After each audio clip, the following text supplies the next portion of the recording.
What's up guys? So we have another install today. We're going to be installing a double din into my Infiniti G35. It's been a while since we did an Infiniti install. We're going to be using the Scosche double din dash kit as well as installing a head unit with Apple CarPlay. So I've already covered a radio install in one of the Civic videos. So you guys probably get the basic idea of just matching colors and then installing it. So I will focus more on taking the interior apart, as well as the kit I bought comes with steering wheel controls, so we're going to wire those in and then we'll see if we can get those programmed. We don't have a lot of daylight left, so it may be two parts to this video, but we'll do what we can and let's get started.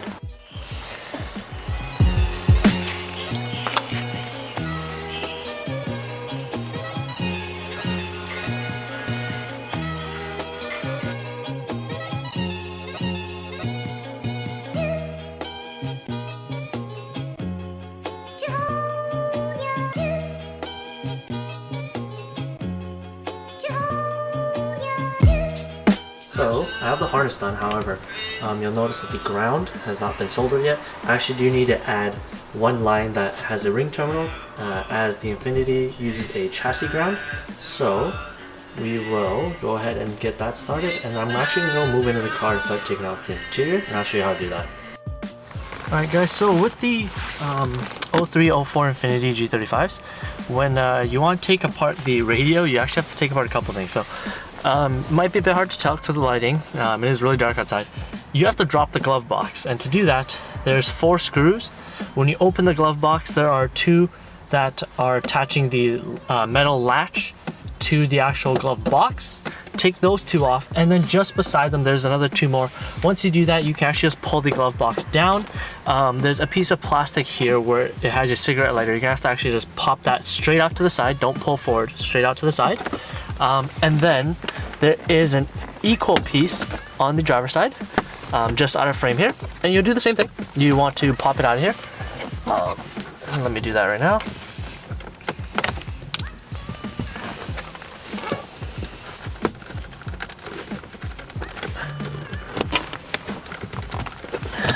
Alright, and then once that's done, you should be ready to go. There you go. So, with that out of the way, there's going to be 4 screws here, and you also want to take off your clock. So I will show you the clock screws. I'm really sorry for the lighting, but I will give you guys another rundown once this is all done.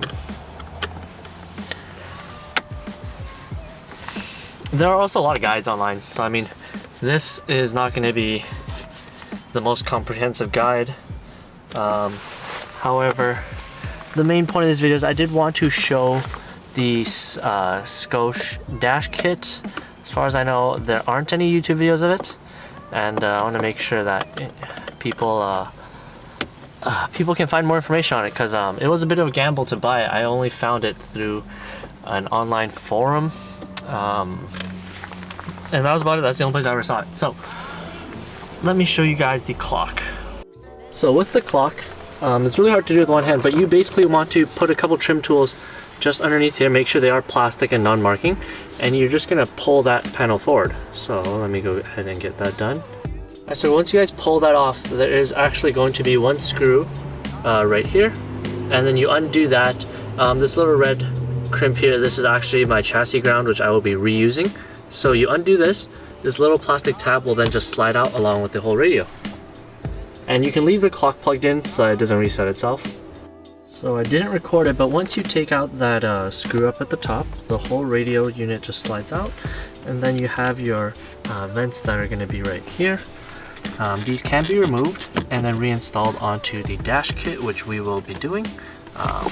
Whoever installed the dash kit last in this car didn't do a great job of it, so my vent is a little bit damaged here. As you can tell, the clip is quite poked out, but we will fix that.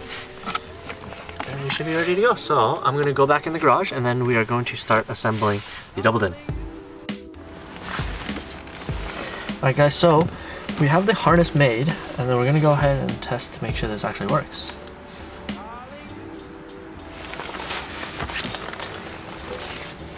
Alright.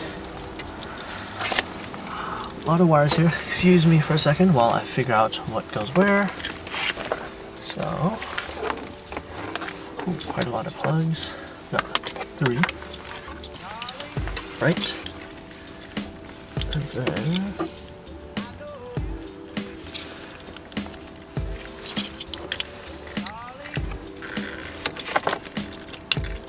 okay.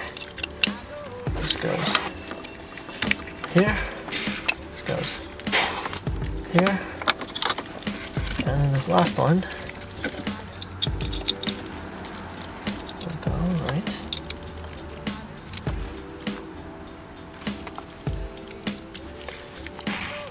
here. And then that leaves us with 2 more with our chassis ground, which I will go ahead and ground right now.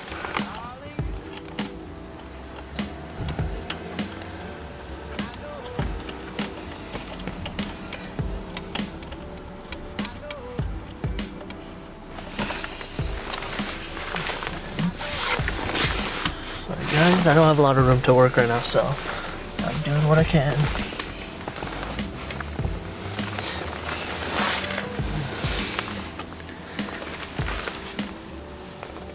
Okay. Chassis ground is in. And then radio plug in. Alright. Guys, this is it. It's either gonna work or it's not gonna work.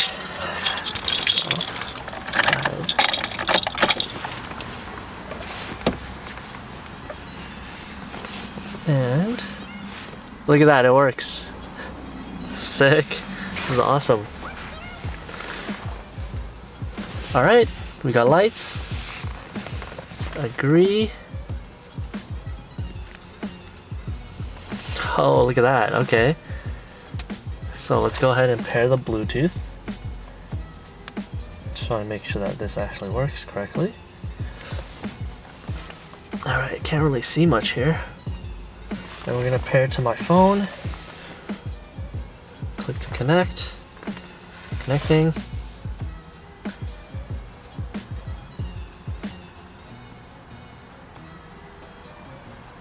Play audio.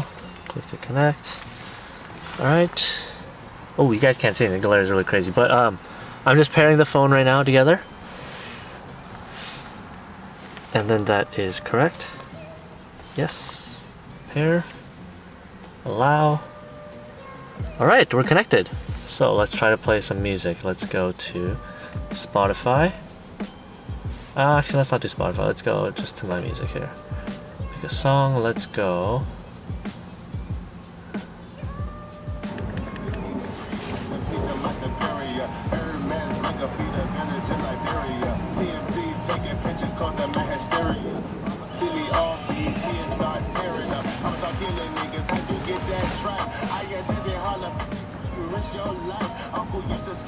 Selling nicks at night.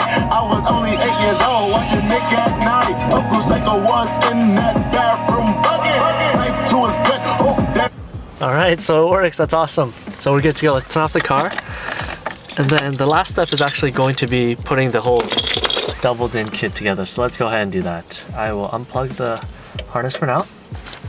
That's awesome though. It works. Perfect. Okay, cool guys. Let's meet back in the garage.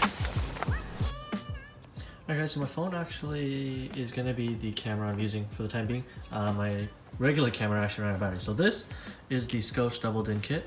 It's pretty different than the standard Metra kit that most people have, which is also the one I have in my car at the moment.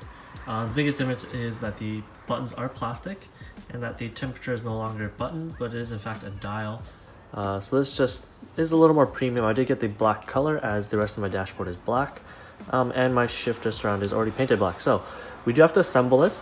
I do have the pocket. It is still going to be silver, so I will have to paint that again. This you do have to take from your original dash, or if you already have the Metra kit, you have to take this apart and install it here. It'll fit just behind there.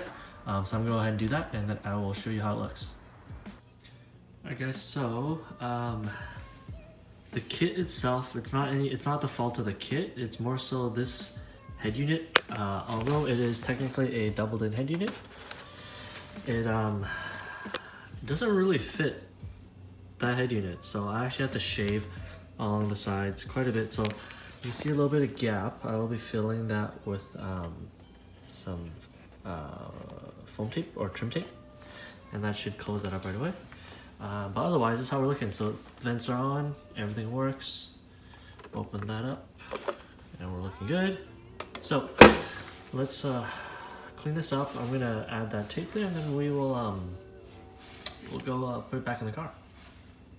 Alright guys, so again, excuse the darkness. It is inside the car, but dash kit is on, vents are in. Now I just have to start reassembling the glove box, the clock, and the center console, and then that is it. I won't be recording this, it's getting a bit late. I will actually include a clip of how it looks in the daytime, and then I'll give you guys a review, hopefully in the same video. But I may just make it a second video, we'll see. But anyways, I'm just gonna finish up here and then we're all done for today.